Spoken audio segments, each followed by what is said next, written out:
第五題呢，要 solve equation 嘅，咁我哋呢，要重溫翻 solve equation 嘅概念啊。我哋呢，移項嘅意思呢，就將嗰嚿嘢送俾對面，變成佢嘅相反。例如你知加二嘅相反係減二啦，加嘅相反係減啊嘛。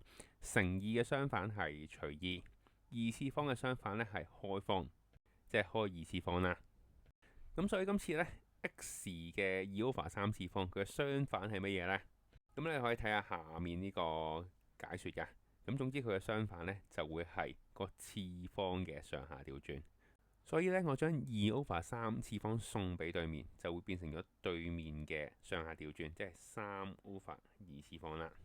好，跟住呢，你可以用計數機撳佢出嚟嘅。不過咁簡單呢，你可以心算嘅。3 over 2，咁二分一次方即係開方啦，所以將25開方變做5，再3次方。咁所以呢 x 呢就會係125啦。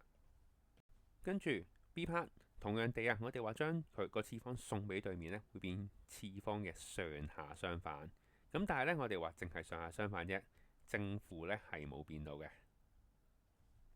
跟住同樣地，你可以用計數機直接撳佢出嚟嘅。咁不過咁簡單，可以心算啦。第一樣嘢負，即係表示即係將佢上下相反啦。